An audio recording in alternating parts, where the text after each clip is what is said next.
हाँ, तो अपन पिछले वीडियो में मुगल स्टार्ट कर चुके थे, ठीक है। और मुगलों के अंदर अपन ने पढ़ लिया था, थोड़ा सा एक बार रिवाइज कर देता हूँ, फिर एक दो कमेंट का जवाब दूंगा कि अपन ने मुगलों के अंदर सबसे पहले राजा पढ़ा था, जो फाउंडर था मुगलों का, ऐसा मान लो संस्थापक था, वो था बाबर, ठीक है। एक कमेंट ये आया था कि सर इनका टाइम पीरियड लिखवा दो, तो टाइम पीरियड ये ऐसा है कि जब वो गद्दी पे बैठा, जब मरा, वो टाइम पीरियड है, ठीक है। फिर भी मैं लिखवा देता हूँ कि 1530 के अंदर बाबर मर गया था, पूरी बात सुनना है ना, 1530 के अंदर। और गद्दी पे कब बैठा था? 1526 में, क्योंकि 1526 तक आपको पता है लोधी डायनेस्टी थी, पढ़ा था अपने अच्छे से, दिल्ली सल्तनत था। तो बाबर 1526 में बैठा, 1530 तक रहा। लिख लो टाइम पीरियड, जहाँ पर आप नोट्स लिखे थे बाबर के बारे में, वहाँ पर जहाँ बाबर लिखा था ब्रैकेट में लिख लो, जाओ पीछे जाके अपने नोट्स के अंदर, ठीक है। 1526 ईस्वी से लेके, यानी एडी 1526 एडी से लेके 1530 एडी तक बाबर था। इसके बाद में हुमायूं, ठीक है, हुमायूं आया, बाबर का बेटा हुमायूं।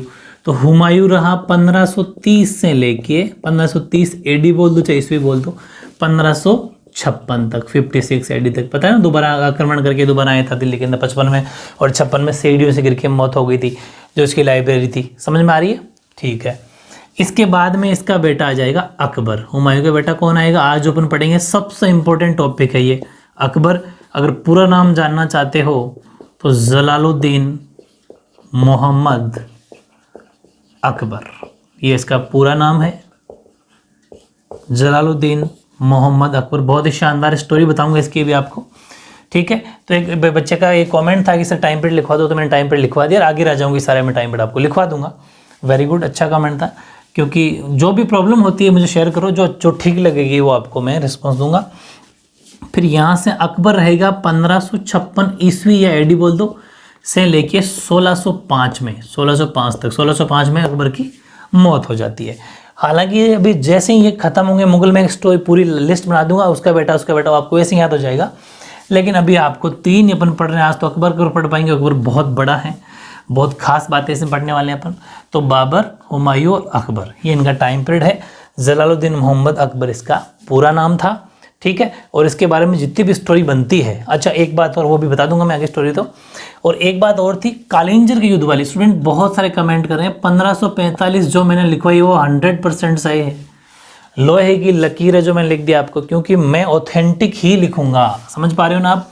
और जहां पर संशय है या जहां पर प्रॉब्लम बता दूंगा आपको। 1545 कालिंजर का युद्ध 1545 में हुआ था, 45 में ही हुआ था, 44 अगर आप लिख रखा है तो ठीक कर लो उसको, समझ गए मेरी बात। ये है बाबर की स्टोरी, सॉरी मुगलों की। अब अपन स्टार्ट करते हैं अकबर, ठीक है। और अकबर से रिलेटेड नोट्स प्लस उसकी स्टोरी अपन आज पढ़ेंगे कंप्लीट, ठीक है।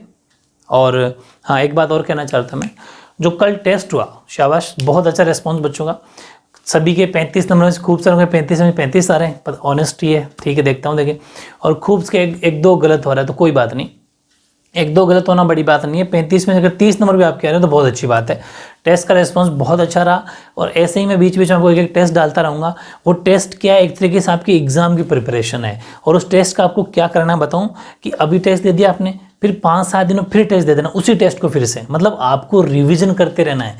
ये टेस्ट नहीं है, ये आपका रिविजन है। ये 90% को या 90+% का जो अपने टारगेट लेके चला है, जो अपने 2 टाइम टेबल थे, उस अकॉर्डिंग अगर आपने चल रही है ना आप, तो गारंटी 90+ लाओगे। हिस्ट्री है जो आपको पीछे धकेलेगी, लेकिन मैं चाहता हूँ रोजाना एक ही वीडियो इसी अपलोड कराऊंगा, आपको इंटरेस्ट डेवलप हो। जिस दिन इंटरेस्ट डेवलप हो जाएगा, हिस्ट्री बहुत शानदार तरीके से पढ़ लोगे। हिस्ट्री अगर पढ़ ली, SST में 6 मार्क्स आ गए तो सारे सब्जेक्ट में मार्क्स दिलवा दूंगा मैं, चिंता मत करो आप इसको, क्योंकि लर्न आपको करनी पड़ेगी। समझा मैं दूंगा, स्टोरी में सुना दूंगा, फिर भी याद आपको करनी पड़ेगी। याद जब तक नहीं होगी, जब तक आपके इसमें इंटरेस्ट डेवलप नहीं होगा, ठीक है। इसलिए मैं बीच बीच में जब भी टेस्ट डालूं, टेस्ट का इंतजार खूब रहना चाहिए आपको, कि आते ही टेस्ट दो, बिल्कुल नोट्स बंद करके, फिर खुद ही चेक कर लो, ठीक है। मुझे बता सकते हो, कोई आंसर नहीं लिखना है तो मुझे बता सकते हो, ठीक है। और नोट्स से बाहर एग्जाम में कुछ जाएगा नहीं, ये गारंटी, ये कम नहीं ज़्यादा ही है, समझ पा रहे हो। अच्छे से पढ़ो, बहुत मेहनत करो, पक्की बात है 90+ आपके बनने वाले हैं, ठीक है, ओके। हाँ, तो अब अपन अकबर के बारे में पढ़ते हैं। देखो, अकबर का टाइम पीरियड 1556 से लेकर 1605 तक था, ठीक है। टाइम पीरियड क्या था? 1556 ईस्वी से 1605 ईस्वी एडी। अकबर मुगलों के अंदर सबसे महत्वपूर्ण शासक होगा, ठीक है, सबसे महत्वपूर्ण शासक होगा। लगभग 50 साल तक राज करता है, और मुगलों की जड़ें बहुत मजबूत करता है, क्योंकि ये बहुत मजबूत राजा था। अच्छे काम भी खूब करे। आगे देखेंगे अपन कौन कौन से जितने भी ये इसने कर वर जो थे ना जनता के ऊपर, जो ब्राह्मणों पे कर जजिया कर वगैरह सब खत्म कर देगा। बहुत अच्छे काम भी करता है और सब कुछ बातें अपन इसके पढ़ने वाले हैं, बहुत इंपॉर्टेंट है। देखो थोड़ी एक स्टोरी बताता हूँ, अकबर का जन्म वगैरह कैसे हुआ। देखो अकबर है हुमायूं का बेटा, हुमायूं के जन्मा था अकबर। तो हुमायूं क्या था कि जब हुमायूं इसके पिता हैं, वो आपको पता है कि लास्ट के अंदर भटक रहा था ऐसे ही, ठीक है। तो जब वो भटक रहा था तो उस टाइम वो पाकिस्तान के आसपास, पाकिस्तान अफगानिस्तान के क्षेत्र के अंदर वो भटक रहा था, ठीक है। तो उस टाइम पर इसका जन्म हुआ अकबर का। कहाँ पर? क्योंकि उस टाइम पर था ही पाकिस्तान में परिवार के साथ में। तो अकबर का जन्म अमरकोट पाकिस्तान के किला है। ध्यान रखना यहाँ का राजा का नाम अगर आप चाहते हो नॉलेज के लिए तो बता देता हूँ, वीर साल। अमरकोट जो राजा था, अमरकोट पाकिस्तान के अंदर पड़ता है, वहाँ का राजा था वीर साल। और ये एक हिंदू राजपूत राजा थे, ठीक है। एक राजपूत राजा के घर में इसका मतलब ऐसा मान लो कि राजा के घर में जन्म हुआ, क्योंकि ऐसा मान लो कि इन्होंने यहाँ पर इसको जगह अवेलेबल करवा दी कि हाँ ठीक है हमारे किले के अंदर जन्म हो गया। वो कोई बड़ी बात नहीं, कहीं पर भी हो सकता है। ऐसा नहीं कि इसने हड़प लिया, हुमायूं हड़पा नहीं था। बस अकबर का यहाँ पर वीर साल नामक, लेकिन आपको है लिखना नहीं, लेकिन नॉलेज के लिए बता रहा हूँ, अमरकोट पाकिस्तान के अंदर अकबर का जन्म हो गया, ठीक है। ओके, फिर वहाँ से कुछ दिनों बाद में ये क्या करता है आपको बताइए, 1555 के अंदर अपन ने पढ़ा था, जुलाई 1555 के अंदर हुमायूं का वापस दिल्ली के ऊपर अधिकार हो जाता है। पढ़ा था अपन ने, बिल्कुल पढ़ा था। तो उस टाइम पर जब उसका वापस दिल्ली पर अधिकार हो जाता है तो ये दिल्ली आ जाता है। और 1556 के आसपास में आपको पता है 56 को हुमायूं की मौत हो जाती है सीढ़ियों से, उस सीढ़ियों से, लाइब्रेरी की सीढ़ियों से गिर के। तो उस टाइम पर क्या है कि जो ये अकबर है ये 13-14 साल का था, 13 साल का था, 13-14 साल का था 1556 के टाइम पर। तो इसको फिर उस टाइम पर राजा बनाना पड़ा, इसको बादशाह बनाना पड़ा। ये एक्चुअल में था तो अल्पायु, भाई उम्र तो इसकी हुई नहीं थी, लेकिन इसको राजा बनना पड़ा क्योंकि सिस्टम है उस टाइम पर, ये उत्तराधिकारी अपना बेटा ही होता है। तो हुमायूं का बेटा अकबर उत्तराधिकारी था, तो ये बनना तय था। तो फिर हुआ क्या, ये तो अल्पायु था, कम एज का था। तो फिर कलानौर, ये कलानौर एक जगह पड़ती है पंजाब में, पूरी बात सुनना, कलानौर जगह कहाँ पड़ती है? पंजाब में। तो अब आप सोच रहे होंगे कि दिल्ली के अंदर इसका शासन था, कलानौर पंजाब के अंदर इसका राज्याभिषेक क्यों करवाया? राज्याभिषेक का मतलब ये होता है, थोड़ी स्टोरी सुना दूँ मैं आपको, कि आपको ये समझ में आ गया कि वहाँ पर इसका जन्म हुआ पाकिस्तान के अंदर, फिर वहाँ से दिल्ली आ गई 1555 क्योंकि दिल्ली पर वापस हुमायूं का अधिकार हो गया था। फिर 1556 के अंदर वो हुमायूं मर गया था। तो 14 फरवरी 1556 को, वैलेंटाइन डे के दिन 14 फरवरी 1556 को, डेट याद रखना, एग्जाम आता है क्वेश्चन। कलानौर को राज्याभिषेक हुआ था, किसका? अकबर का। अब ये पंजाब में इसलिए हुआ कि जब ये उस टाइम पर ये हुमायूं मरा था ना, उस टाइम पर ये बैरम खां के साथ में, और ये अकबर कहाँ थे? कलानौर पंजाब में थे।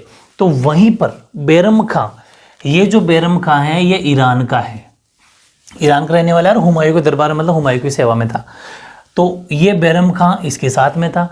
तो इसने ऐसा मान लो कि इमरजेंसी में तुरंत ही अकबर का राज्याभिषेक का मतलब होता है गद्दी पे बिठा देना, ठीक है। तो ईंटों का एक छोटा सा सिंहासन बना के और जो भी फॉर्मेलिटी होती है वो करके अकबर का राज्याभिषेक कर दिया 14 फरवरी 1556 को, याद रह जाएगी।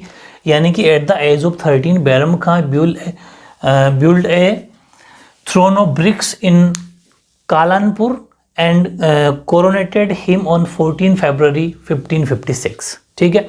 यानी कि उसने क्या बना दिया, एक ईंटों का बना दिया, छोटा सा एक सिंहासन बना दिया, और उसके ऊपर इसका फॉर्मेलिटी जो भी होती है वो राज्याभिषेक इसने कर दिया।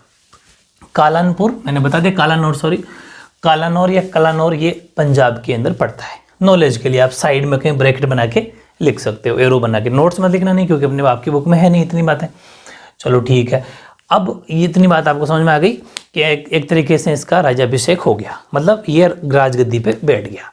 अब अकबर अपने आप को बादशाह घोषित कर दिया कि भाई मैं तो बादशाह हूँ, क्योंकि एक्चुअली जो गद्दी बैठ जाता है वो बादशाह हो जाता है। हालांकि इसकी पूरी देख रेख, संरक्षिका या गार्जियन वो बैरम खां होगा, क्योंकि बैरम खां तो इससे बड़ा एजड, तो वो इसको जानता भी है।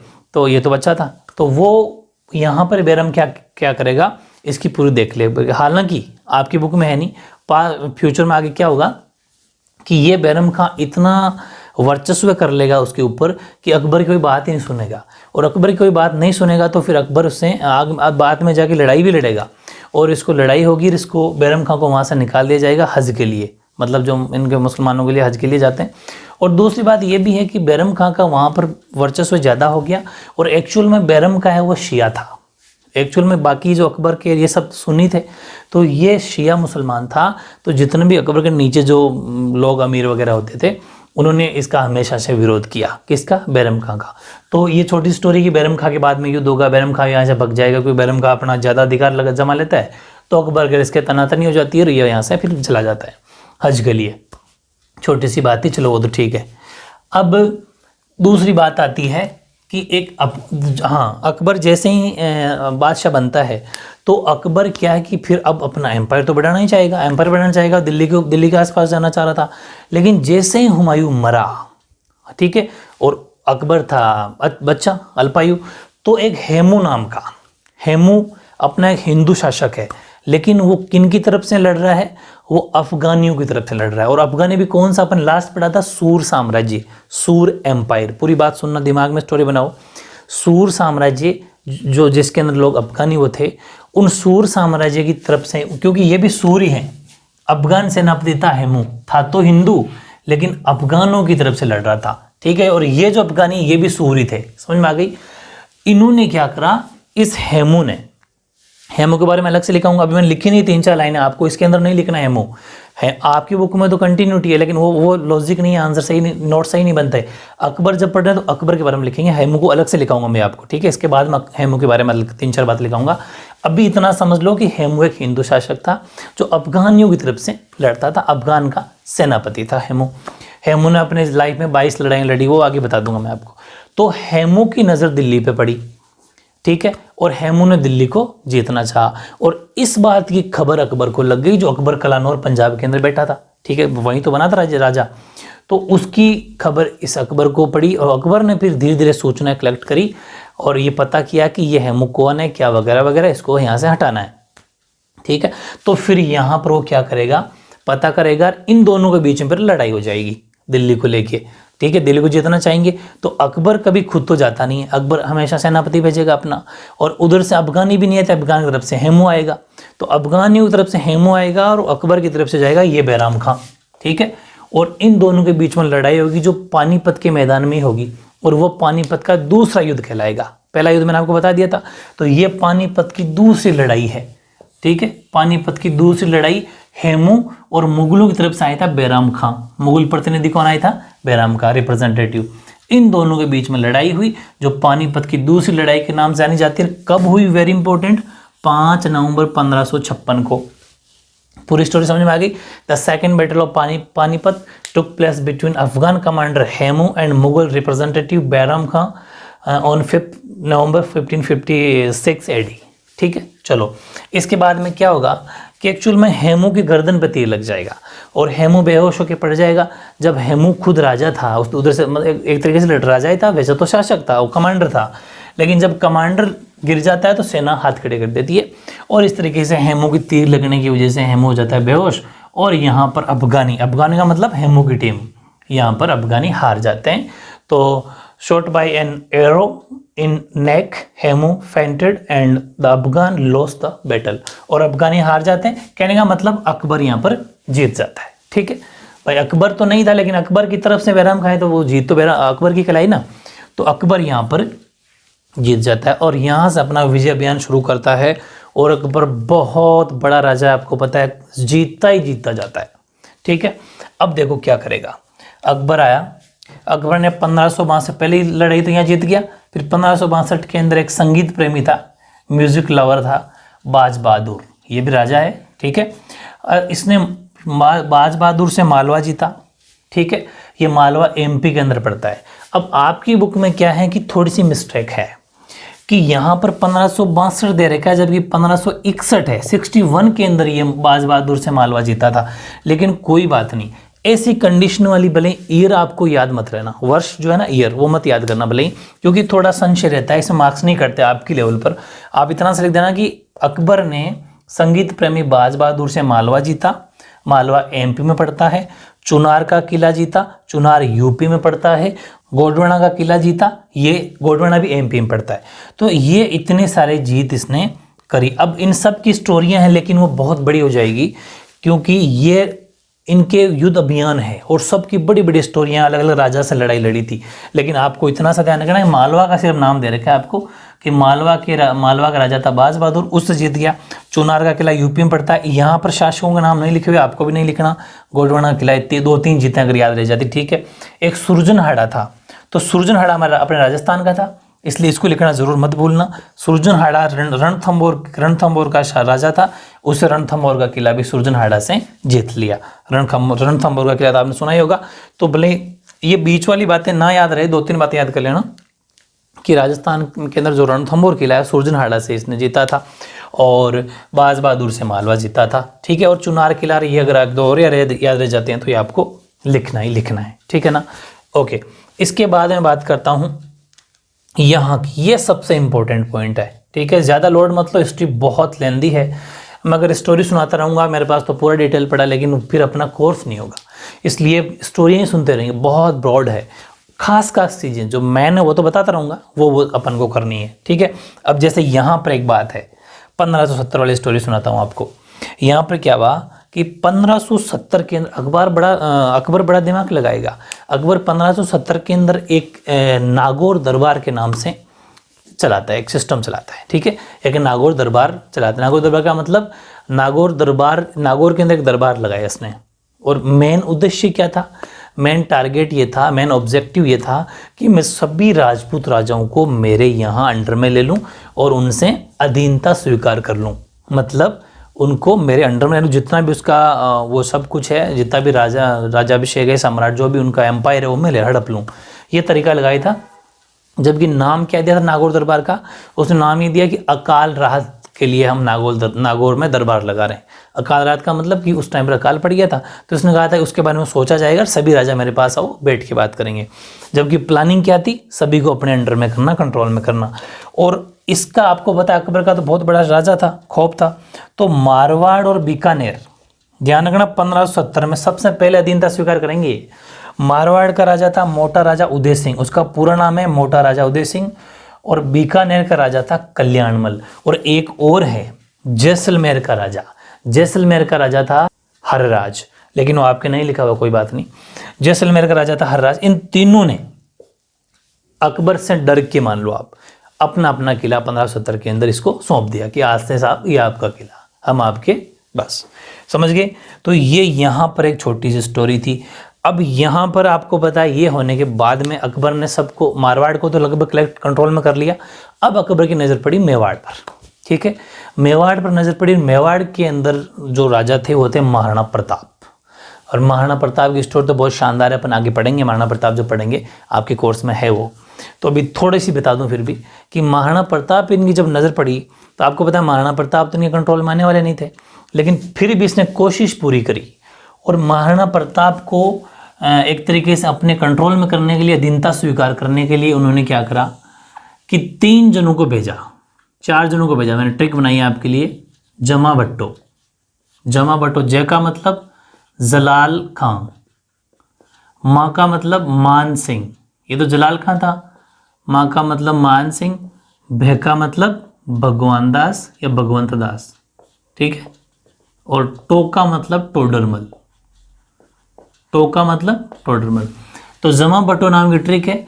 जलाल खां कोरची पूरा नाम था इसका, मान सिंह, भगवंत दास और टोडरमल, इन चारों को भेजा कि जाओ आप, अलग अलग भेजा था, ऐसा नहीं है। इसको भेजा 1572 के अंदर और इन तीनों को भेजा था इसने 1573 के अंदर, मतलब 1573 के अंदर तो इनको भेजा तीनों को, और 1572 को जलाल खां को भेजा, ठीक है। लेकिन मान सिंह, भगवंत दास, टोडरमल तीनों आ गए थे, इधर जलाल खां आ गया था। किसी की भी महाराणा प्रताप ने नहीं मानी और कहा कि मैं कह देना उसको कि मैं तेरे दरबार में नहीं आऊँगा या फिर मैं तेरी अधीनता स्वीकार नहीं करूँगा। किस महाराणा प्रताप ने ऐसा कहा, तो फिर ये वापस चले गए। और आपको पता है यही तो बात है, ये मान सिंह वगैरह राजपूत राजा थे, ठीक है, फिर हिंदू राजा थे, फिर भी ये महाराणा प्रताप के सामने से लड़ेंगे। तो ये सभी कारण है मुगलों का यहाँ पर जड़ें मजबूत करने का। अपने राजाओं के बीच में आपसी फूट थी और इसका फ़ायदा मुगलों ने खूब उठाया, ठीक है। तो अब यहाँ पर क्या होगा कि जब नहीं मानेंगे तो महाराणा प्रताप से लड़ाई लड़ने के लिए अकबर आएगा, ठीक है। और अकबर महाराणा प्रताप से हल्दी घाटी के नाम का युद्ध, अब बहुत वर्ल्ड फेमस युद्ध है, ठीक है। तो वहाँ पर सीधी सी बात है, कौन आएगा, वही अपना घर का बेदी मान सिंह आएगा। वो स्टोरी सुनी होगी हाथी के ऊपर वाली। तो महाराणा प्रताप जो मेवाड़ के थे और मान सिंह और आसफ खां, दो जन आएंगे, मान सिंह और आसफ खां, ये दो जन आएंगे अकबर की तरफ से। संयुक्त सेना का मतलब है दोनों इकट्ठे आएंगे और ये मुगल सेना के साथ हल्दी घाटी का विश्व प्रसिद्ध युद्ध 1576 में, वेरी इंपॉर्टेंट है, ध्यान रखना।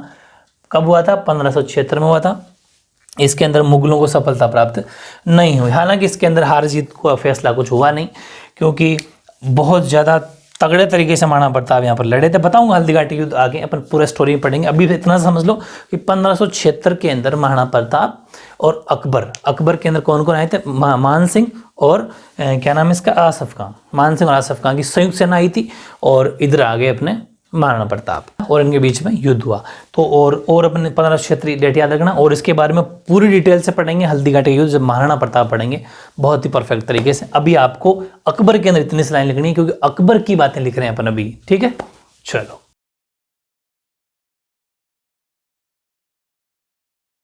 हाँ, अब अकबर की कुछ बातें और देखो। अकबर ने जो कुछ अच्छे काम किए थे वो ये आपके सामने। अकबर कुछ बातें बता दूं मैं।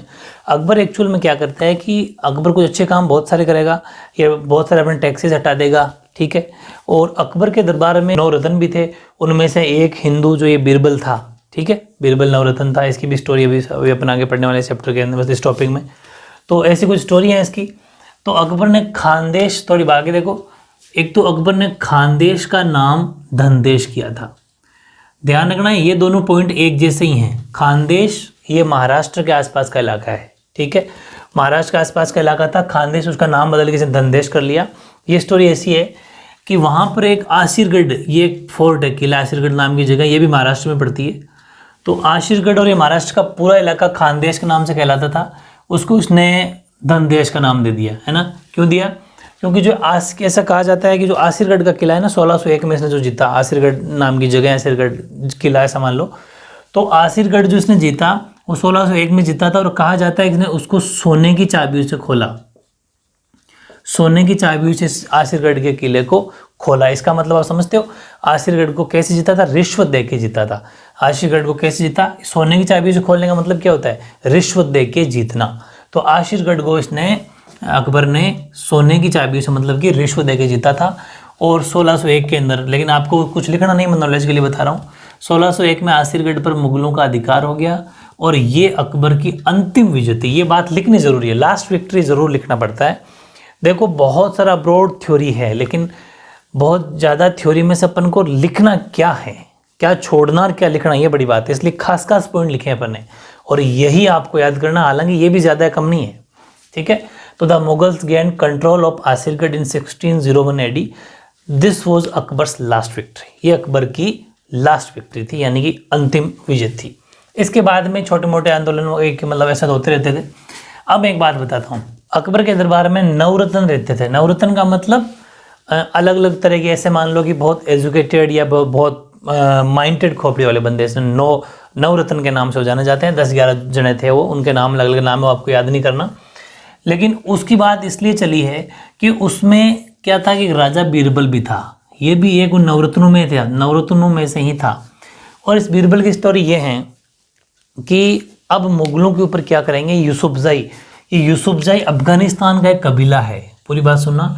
यूसुफजई जो हैं ये अफगानिस्तानियों का एक कबीला है, और ये क्या करेंगे, मुगलों पर अटैक करने की कोशिश करेंगे, ठीक। अब ये मुगलों पर आक्रमण कर देंगे तो वहाँ यहाँ से फिर अकबर ने क्या करेगा, 2 जनों को भेजेगा। एक तो ये बीरबल जो हिंदू था, हिंदू राजा था और उन नवरत्नों में से ही था, और एक जाएगा कोका। ये 2 जनों को भेजेगा। अब कोका क्या है कि वो इस हिंदू राजा के साथ लड़ना नहीं चाहेगा, अकबर तो भेज देगा, लेकिन वो हिंदू राजा के साथ लड़ना अपने आप को एक सही नहीं समझेगा, ठीक है। और वो इस राजा बीरबल के साथ नहीं लड़ेगा। फिर भी राजा बीरबल वैसे तो बहुत ज़्यादा माइंडेड खोपड़ी का था, लेकिन यहाँ पर वो थोड़ी इस चालबाजी नहीं समझ पाता है। फिर भी ये हिम्मत नहीं हारता और मुकाबला करता है यूसुफजइयों का। और होता क्या है कि जब ये उनसे लड़ने के लिए चढ़ाई चढ़ते हैं लोग, ठीक है, तो जब ये राजा बीरबल वहाँ पर चढ़ाई चढ़ते हैं लड़ने के लिए, कोई पहाड़ी टाइप, तो वहाँ पर यूसुफजई जो है अफगानिस्तान के रहने वाले लोग, जो कबीला, ये इनकी 8000 सेना ने, लगभग 8000 सैनिकों ने इस बीरबल को चारों तरफ से घेर लिया। और वहाँ पर कहा जाता है कि बीरबल की बहुत दर्दनाक मौत हुई थी। हालांकि पूरी सेना ही मर गई थी, वैसे तो पूरी इन्होंने मार दिया कबीलाइयों ने, लेकिन जो राजा बीरबल है वो ये भी कहते हैं कि ये पत्थरों से दब के बड़ी दर्दनाक मौत हुई थी इसकी। तो राजा बीरबल वहाँ पर मर जाता है। ये छोटी सी स्टोरी थी, ये भी आपको लिखनी है कि यूसुफजैयों के हमले के समय राजा बीरबल जो कि एक नवरत्न था अकबर का, की मृत्यु हो गई थी। ठीक है, during the इन्वेशन of Yousafzai one of the 9 James Raja Birbal diet. अगला, अब अकबर क्या करता है कि एक, जैसे आजकल के थोड़े दिन पहले जो बाबा लोग होते थे, पंडित बाबा, जो जैसे ही इसने भी एक धर्म बनाने की कोशिश की। तो इसने क्या करा कि एक अभियान चलाया, ऐसा मान लो कि एक कार्यक्रम रखा, धर्मशास्त्रीय चर्चा। क्या कार्यक्रम रखा कि धर्म के ऊपर बात करेंगे, धर्मों पर और शास्त्रों पर बात करेंगे।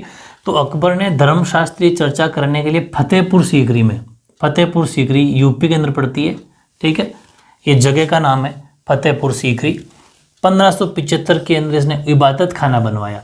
इबादत खाना का मतलब होता है जैसे अपने हिंदू में मंदिर होते हैं वैसे ही इनमें जैसे हिंदू मंदिर होते हैं वैसे ही ये इबादत खाना होता है। ठीक है, ही built Ibadat Khana at Fatehpur Sikri in 1575 AD to conduct religious discussion. Ibadat Khana बनवा दिया कि इसके अंदर अपन बैठ के धर्म और शास्त्रों के ऊपर धर्मशास्त्रीय चर्चा करेंगे, फतेहपुर सीकरी के अंदर। ठीक बात है। और फिर ये बात थी 1575 की। अब 1582 के अंदर क्या करता है अकबर, अब यहाँ ये सब बातें करता है, लोग इकट्ठे भी होते हैं, धर्मशास्त्र चर्चा में तो लोग इकट्ठे होते हैं। लेकिन जब ये दीन ए इलाही नाम का एक नया ही धर्म चल जाता है। हालांकि देखो अकबर की एक खास बात है, अकबर सभी धर्मों की रिस्पेक्ट करेगा। ठीक है, अकबर सभी धर्मों की रिस्पेक्ट करेगा और हिंदू पे जो जजिया कर वगैरह लगाया जाता है उसको भी हटा देगा। जो पंडितों पर तीर्थ कर लगता था, जैसे कहीं तीर्थ वगैरह जाते थे ना, वो भी हटा देगा। बहुत सारे छोटे मोटे कर जो होते हैं वो सबके माफ़ कर देगा। जैनों के भी रिस्पेक्ट करता है, हिंदू सभी धर्मों की रिस्पेक्ट करता है। लेकिन यहाँ पर एक मूर्खता करता है कि एक नया धर्म चलाता है। ये कहता है कि अपन एक अपना धर्म चलाएंगे, दीन ए इलाही। नया धर्म स्टार्ट किया, दीन ए इलाही। बहुत सारे इतिहासकारों ने, जैसे कि लाइक स्मिथ वगैरह ने कहा था, इतिहासकार स्मिथ, उन्होंने ये कहा था कि दीन ए इलाही जो धर्म इसने चलाया था ये इसकी मूर्खता थी अकबर की। ठीक है, क्योंकि देखो क्यों मूर्खता थी कि इसने दीन ए इलाही नामक धर्म तो प्रवर्तन कर दिया, मतलब कि प्रारंभ कर दिया, स्टार्ट कर दिया। और इस धर्म के अंदर इसके पूरे 18 जने शामिल हुए थे। भाई जैसे धर्म बनाते हैं तो उसमें मीटिंग वगैरह रखते हैं कि इकट्ठे होना वगैरह, सिर्फ 18 ही जने शामिल हुए थे। और इसमें शामिल हुआ था राजा बीरबल। समझ रहे हो आप, राजा बीरबल हिंदू राजा। देखो मरा तो, ये बात आप भले बाद में लिख सकते हो, ये जो पॉइंट है बाद में लिख सकते हो, मरा तो था, यहाँ तो शामिल हो रहा है 1582 में, 1582 में शामिल हो रहा है। ये मर रहा है 1586 के अंदर, 86 के अंदर बीरबल मरा था। ठीक है, तो ये पॉइंट आप नीचे भी लिख सकते हो, वो कोई फर्क नहीं पड़ता। तो राजा बीरबल शामिल हुआ था, सिर्फ ये हिंदू राजा था। ठीक है, तो इस धर्म में सम्मिलित होने वाला पहला हिंदू जा और वो राजा बीरबल था। और इस धर्म का पुरोहित जो पंडित जी होते हैं ना भाई, जैसे अपने भी कोई धर्म होता है तो मुख्य पुजारी होते हैं, वो पुजारी था अबुल फजल। ठीक है, अबुल फजल था। और आपको पता है जो पढ़ा लिखा होता है, अबुल फजल ने बहुत सारे लोगों के ऊपर बातें लिखी है। ये क्या है कि हर किसी बहुत सारे दरबारी राजाओं के दरबार में रहता था, लेकिन यहाँ पर इस अकबर का भी ये पुरोहित बनेगा। ये मतलब पढ़ा लिखा था। जैसे अपने पंडित जी होते हैं, पहले पंडितों का क्या काम होता था, पहले पंडितों का काम होता था पढ़ाई लिखाई करना और राजाओं के बारे में ग्रंथ वगैरह किताबें वगैरह लिखना। वैसे भी ये इस दीन इलाही धर्म का मुख्य पुजारी था। ठीक है, he started religion named Deen A Ilahi. Very important है ये, पूरा ही वेरी इंपॉर्टेंट पॉइंट है ये। Through voting in 1582 AD। ठीक है, 1582 में दीन इलाही नामक धर्म स्टार्ट किया इसने। और Raja Birbal was the first Hindu to join this religion. Raja Birbal जो है इसको इस धर्म को ज्वाइन करने वाला पहला हिंदू राजा था।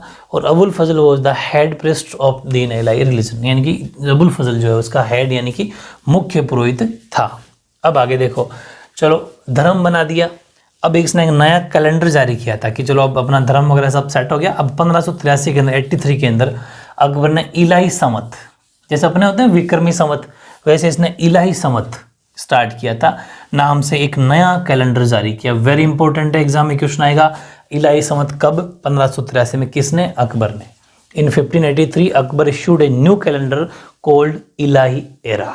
ठीक है, चलो इसके बाद में कुछ 2-3 बातें और लिख लो, ये वेरी इंपॉर्टेंट बात है। 1564 में अकबर ने जजिया कर खत्म कर दिया था कि आज से जजिया कर नहीं देना जो हिंदू पे लगाया जाता था, हिंदू पंडितों पे।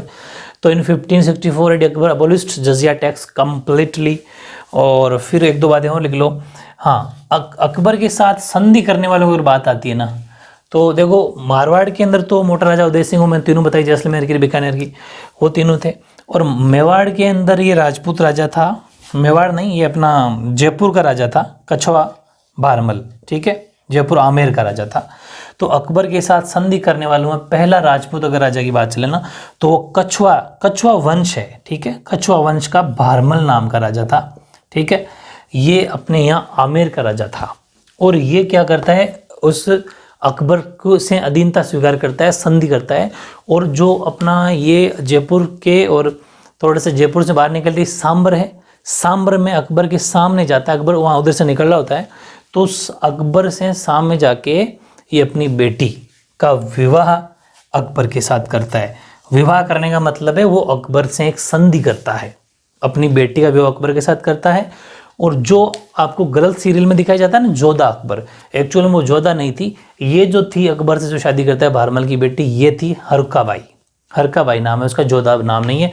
जोधा की शादी तो इसके बेटे जहांगीर के साथ की जाएगी, जिसको मेहरुन्निसा के नाम से उसको उपाधि देता है वो जहांगीर। वो गलत स्टोरी दिखाई जाती है जोधा अकबर में, ठीक है। तो एक्चुअल में जोधा नहीं थी, वो हरकाबाई थी, वो इस भारमल की ही बेटी थी, ठीक है। वो अकबर के साथ में शादी हो जाती है। ये भी एक इंपॉर्टेंट क्वेश्चन हो सकता है। Kachhwaha ruler Bharmal was the first Rajput ruler to enter into the alliance with Akbar, ठीक है। तो अकबर के बारे में बहुत सारी बातें अपन ने डिटेल में पढ़ ली हैं। इन खास सिलेक्टेड पॉइंट को आपको अच्छे से पढ़ना है, ठीक है। और जैसे ही टॉपिक फिनिश होगा बीच में फिर एक टेस्ट डाल दूंगा, टेस्ट से प्रैक्टिस करते रहो, बहुत अच्छी तैयारी होने वाली है आपकी। और मुझे लग रहा है आपका हिस्ट्री का इंटरेस्ट है कि बहुत अच्छी बात है ये, आपको हिस्ट्री में डेवलप क्या नाम इंटरेस्ट होना भी चाहिए, ठीक है। ओके।